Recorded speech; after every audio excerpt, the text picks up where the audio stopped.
Peter B. Collins, News and Comment.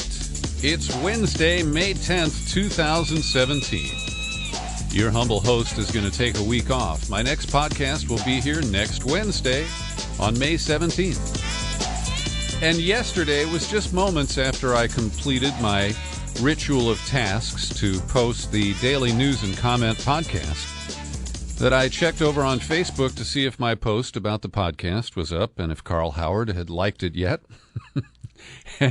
And I was stunned to see a series of posts that Trump had fired Comey. And just yesterday I talked about Comey. I talked about the rogue agency that he has headed. I talked about how he had to correct the comments that he made last week about the Anthony Weiner laptop and exactly what kind of emails and how many it contained and where they came from. And if you're a regular listener, you know that I've been a blistering critic of Too Tall Jim Comey. But not only that, I have been a consistent critic of the Federal Bureau of Investigation for decades. And so, for me, this is a really, really twisted saga with a very uneven outcome. Because I have long felt that Jim Comey didn't belong as FBI director. Obama never should have appointed him. And if you recall, Obama kept his predecessor, Bob Mueller, or Miller, however he pronounces it. He held him over for an extra 2 years. And there was no pushback from the Congress, Democrats or Republicans. It was just, okay, FBI, it's fine. They're keeping us safe. They're locking up these domestic terrorists one after the other. And so when Barack Obama picked a Republican to run the FBI, I was one of the few people raising a voice against it. The hearings were a love fest. The Democrats just fell all over themselves because, after all, he was Obama's guy, and it was safe because he was a Republican. So this was this moment of independence and bipartisanship and all that hoo-ha. And the Democrats now are really in a tough spot, and we'll get to them in a moment. But first, I've got to talk about the motives that led to this development. Because despite the disingenuous bullshit in the sloppily drafted documents that were used to allegedly support the termination of the FBI director, no one is fooled by this. Everybody knows that Comey, who just last week asked for more resources for the Trump-Russia investigation, was seen as an existential threat to the Orange Man's reign. He had to go. And so the rationale that is advanced was put into really sharp relief by Rush Limbaugh this morning. He said, hey, Trump did this to restore honor to Hillary Rodham Clinton. Wow. I mean, when I heard him say that, I almost drove into the curb. Because, of course, last summer, when James Comey went public on the 5th of July and said that Hillary Clinton had broken the rules and, her email practices were, sloppy and didn't match the regulations, he nevertheless was recommending that she not be prosecuted. At that point, Donald Trump hammered Comey for failing to follow through on what many people, including me, felt were serious enough violations to require a prosecution. And, of course, this occurred just 3 weeks before the Democratic convention. And James Comey provided the statements that were used to clear Hillary Clinton and to snuff out any remote chance that she wouldn't get the Democratic nomination and that Bernie Sanders might get it instead.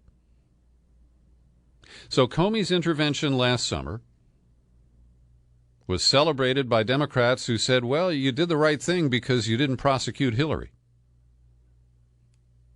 And it was excoriated by Republicans who said he didn't do the right thing. So fast forward.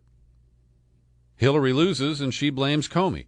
And as I pointed out, I think that Comey did play a role in her loss, but the recent analysis by polling number cruncher Nate Cohn shows that her numbers had started to drop before Comey's letter to Congress was leaked to the public around October 28th. And so the idea that James Comey was a hero to some people in July, a villain to other people in July, and then by November, he was once again a villain to the Hillary supporters and was seen as at least doing a favor for Trump with the October 28th letter and then the follow-up saying, never mind. And so when we look at the Beltway elected gang of both parties, nobody has a consistent position. Nobody has clean hands on this. And they are all scrambling for higher ground right now. So let's look at the documentation that Trump and Jeff Sessions, who had recused himself from these matters, and Deputy Attorney General Rod Rosenstein generated to support the termination of Jim Comey. First, there is a cover letter from Trump, and he essentially says that I'm just accepting the recommendation of my Attorney General and his deputy. Now, keep in mind that Jeff Sessions had said he would recuse himself from the Russia part of it, and that because he had been on the campaign team, that he would recuse himself from anything related to the campaign. So it is hard to find any basis for Jeff Sessions participating in this process, but that doesn't bother Trump. And then, in true Trump fashion, he had to make this about himself. And he slipped into this, what apparently were 3 private conversations that occurred between Trump and Comey. We don't know when. But after the first paragraph where he says, I've accepted their recommendation, you're hereby terminated and removed from office effective immediately, his next paragraph is about Donald. While I greatly appreciate you informing me on 3 separate occasions that I am not under investigation, I nevertheless concur with the judgment of the Department of Justice that you're not able to effectively lead the Bureau. This is so revealing. This is transactional Trump saying, yeah, I'm acknowledging that you may have bent or broken rules to tell me that I was not under investigation. And now I'm going public with this because as I fire you, I'm going to use you one last time to try to persuade my idiot supporters that I am not under investigation. And then he closed by saying, I wish you the best of luck in your future endeavors. I mean, why not buy him a lottery ticket? All right.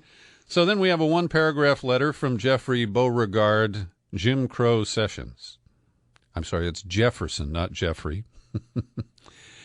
He writes, Mr. President, as Attorney General, I'm committed to a high level of discipline, integrity, and the rule of law at the Department of Justice, an institution I deeply respect. Based on my evaluation and for the reasons expressed by the Deputy Attorney General in the attached memorandum, I have concluded that a fresh start is needed at the leadership of the FBI. And he goes on, but he closes by saying, I must recommend that you remove Director James Comey and identify an experienced and qualified individual to lead the great men and women of the FBI. So Sessions makes the recommendation that Comey be fired. Sessions was supposed to have recused himself. He relies on this silly memo from Rod Rosenstein. And keep in mind that by doing this, Trump, Sessions, and Rosenstein undercut the ongoing investigation by the Justice Department's Inspector General into the FBI director's public behavior around the election issues last year. So there was a process going forward that the Trump team could have used to justify this firing. But they were not patient enough or content to let that occur. And perhaps they figured that Comey could do more damage on the Russia investigation, and he had to go, and he had to go now. So Rosenstein's memo is not what you would expect. It's not something that lists 14 violations and says, therefore, we conclude that this guy's got to go. It's just a narrative that I cannot defend the director's handling of the conclusion of the investigation of Secretary Clinton's emails. I do not understand his refusal to accept the nearly universal judgment that he was mistaken. Almost everyone agrees that the director made serious mistakes. It is one of the few issues that unites people of diverse perspectives. So we don't have to bother to find facts. We don't have to bother to convene any kind of a panel, whether it's a jury or, whatever you want to call it. No, because everybody agrees that he made serious mistakes. Now, this is a really bizarre set of arguments. They basically lecture Comey for his public statements on July 5th. At most, the director should have said the FBI had completed its investigation and presented its findings to federal prosecutors. The director now defends his decision by asserting that he believed the Attorney General, Loretta Lynch, had a conflict. But the FBI director is never empowered to supplant federal prosecutors and assume command of the Justice Department. Now, this is written like a judge's decision. But there was no investigation. There's no real statement of the alleged violations that were made by Comey. It's just this kind of breezy narrative. And there is no obvious process that was used to evaluate the performance of the FBI director on this or a host of other issues, like domestic terrorism investigations, where they've framed up hundreds of people using paid FBI informants. As you know, I have, very broad criticisms of the FBI, and I find it amusing that the Trump team wants to use a single episode and this idea that they are restoring the honor of Hillary Clinton after chanting "lock her up" and threatening to imprison her. I mean, this is just so sick, twisted, and fucked up, pardon my language, that, words have limited value here. So then the Rosenstein memo lists about a dozen people, including Eric Holder, the former Attorney General, some Democrats, some Republicans. And this is not a jury of James Comey's peers. These are simply public statements that have been made by people critical of the director, some of which included a call for his removal. But what bearing does that have? Is this a basis to fire people because you can list a bunch of people who said he should be removed? And this is really interesting because one of the people who is quoted here is a man named Donald Ayer. He served as Deputy Attorney General under Senior George Bush, and along with former justice officials was astonished and perplexed by the decision to break with long-standing practices followed by officials of both parties during past elections. Ayer's letter noted perhaps most troubling is the precedent set by this departure from the department's widely respected nonpartisan traditions. Now, we'll continue on Ayer in just a moment. My final comment on the Rosenstein memo is that it doesn't actually call for the termination of the FBI director. That is left to the allegedly recused Attorney General Sessions.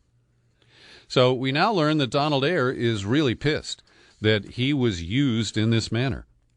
And he's quoted in this memo, but in an email to BuzzFeed yesterday, Ayer said that Rosenstein should realize that his correct assessment of those mistakes is now being used to justify what is the firing of Comey for a very different reason. Quote, I view the firing, based it seems entirely on Comey's mishandling of the Clinton investigation, as a sham. At the time, Trump was supportive of the most incorrect things that Comey did, editorializing about the facts of the ended investigation and later announcing that the investigation had been reopened. This shows that the people who were quoted in this memo were not consulted about the use of their names and their comments when Rosenstein drafted this memo. So this memo is an embarrassment. And when you see the way it was implemented, Trump sent his personal bodyguard and longtime goon over to the FBI to deliver a copy of the letter. But they would have known, or could have known, that Comey wasn't at his office. He was in Los Angeles giving a pep talk to a bunch of FBI recruits. And so Comey learned about it from a TV set that was on in the back of the room where he was speaking. Now, not only is this crass, disrespectful, and really, it's unspeakable to treat a public official in this manner. Then he was featured in a kind of replay of the O.J. chase, although I don't think Al Cowlings was driving his SUV, but Comey's motorcade from wherever his speech was back to the airport was covered in L.A. style with live helicopter coverage. And then there was a camera staking out the airport where his plane was on the tarmac, and there was a bit of a perp walk. As too tall Jim Comey, he was easy to see even in the long camera footage, he had to walk from his vehicle to the plane.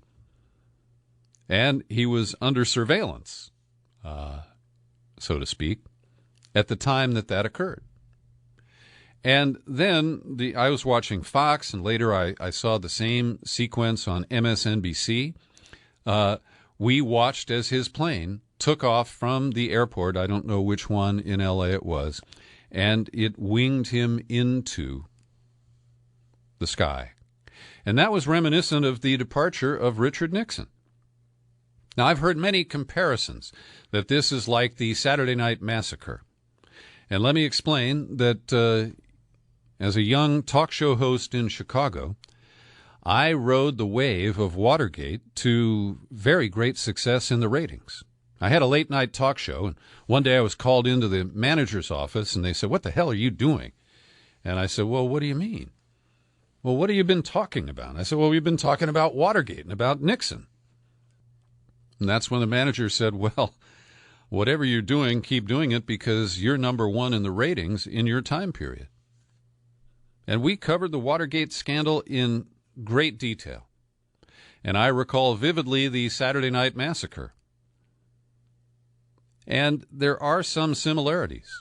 We saw a desperate President Nixon take extreme action that actually made things worse for him. It backfired badly. And it led to what was his imminent impeachment when Nixon finally saw what was going on and resigned. And similarly, this is an investigation that threatens a president, and he responds by firing the guy who's running the investigation.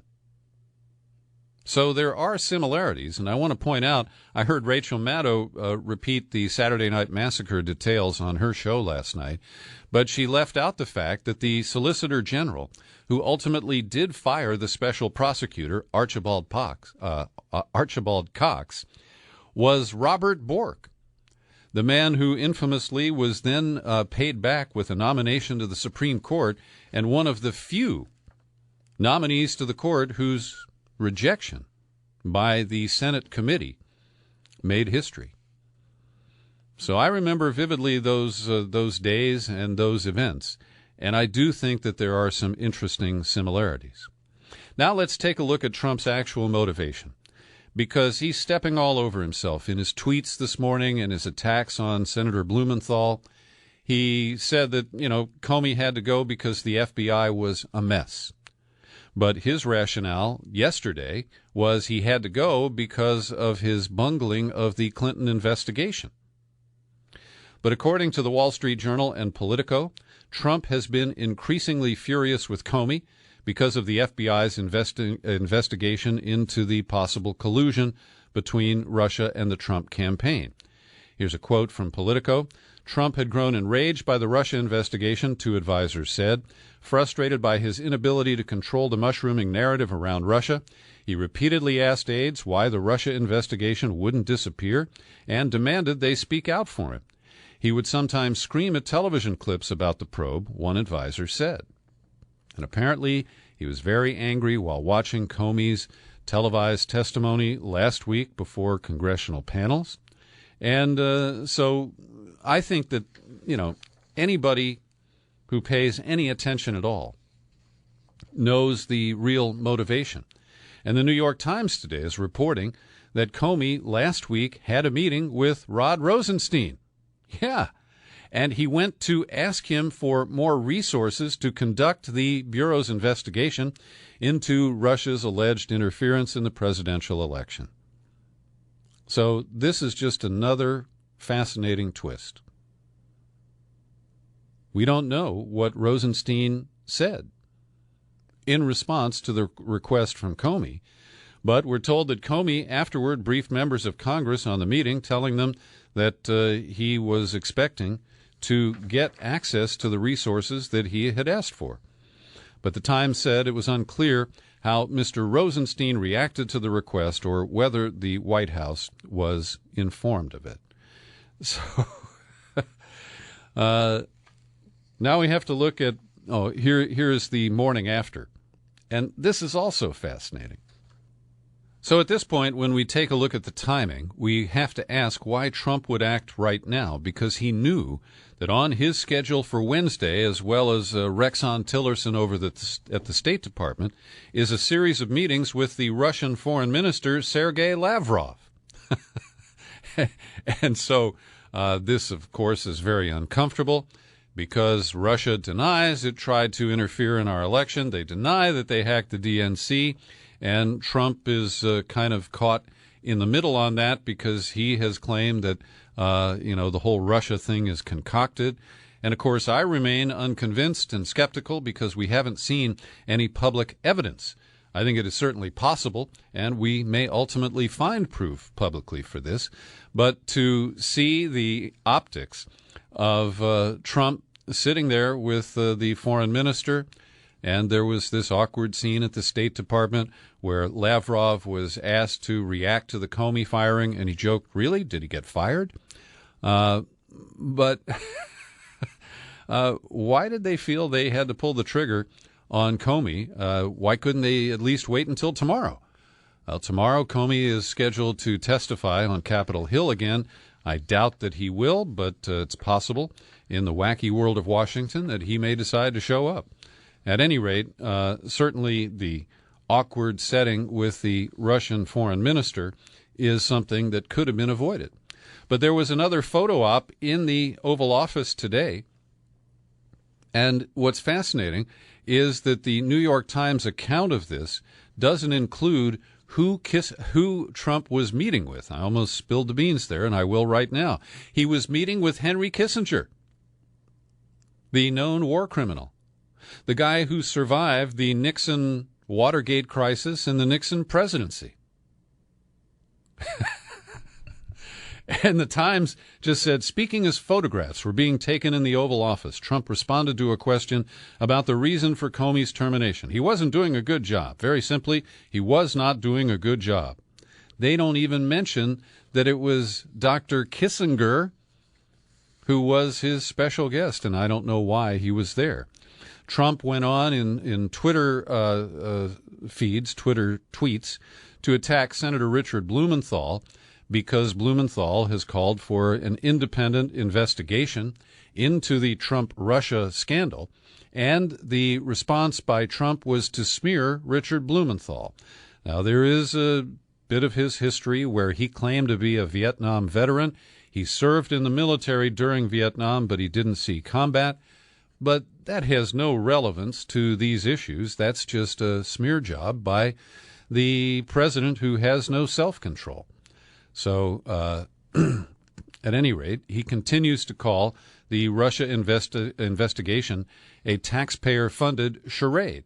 Over at Vice News, they've compiled a list of 7 potential ways that the firing of the FBI director could blow back on the president. They talk about reaction by rank-and-file FBI officers. And, of course, they could leak and leak some more. And there's a lot of leaking that I think we should be prepared for in the next days and weeks. It also undermines the congressional investigations, which, of course, have no credibility anyway. It does anger the people who consider themselves part of the Trump resistance. It shows a crippled agenda.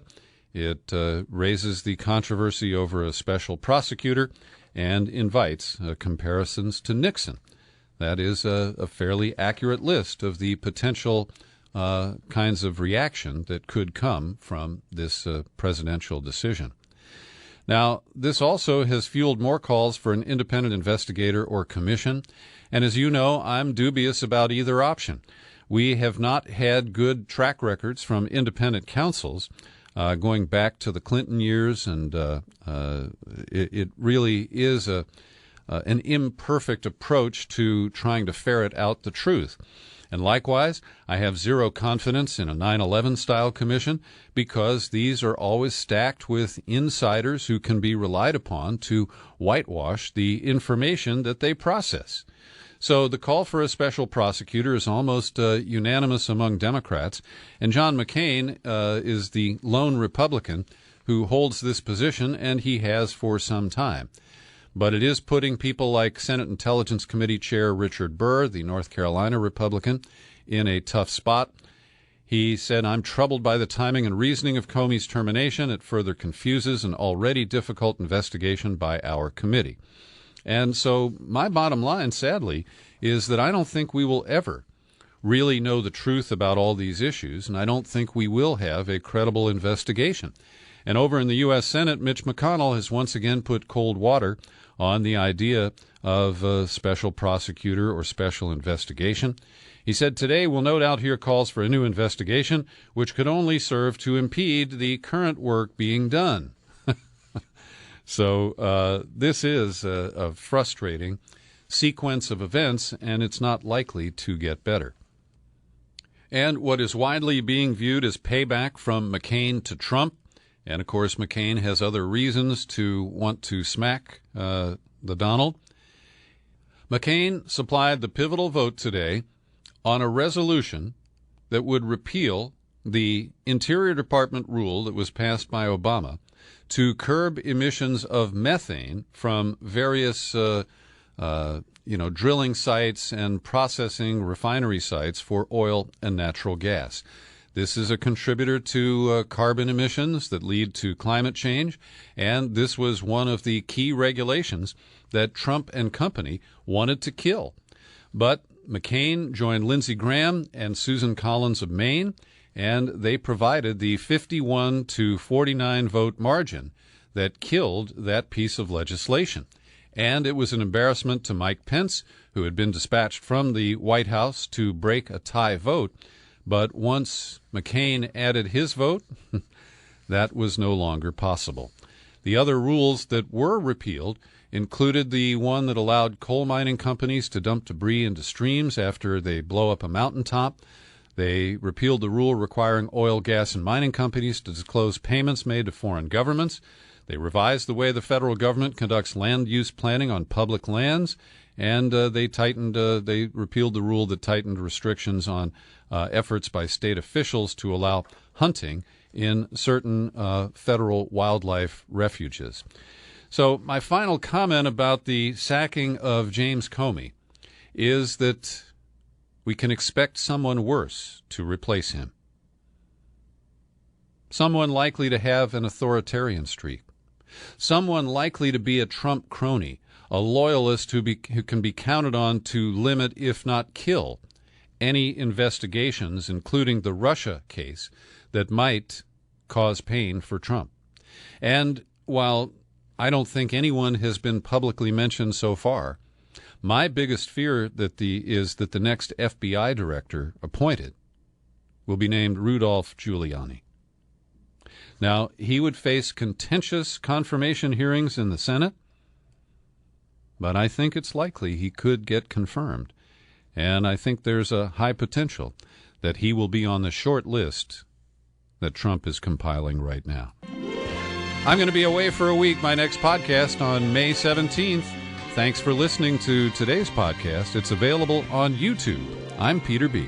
Happy trails to you until we meet again. Happy trails to you. Keep smiling.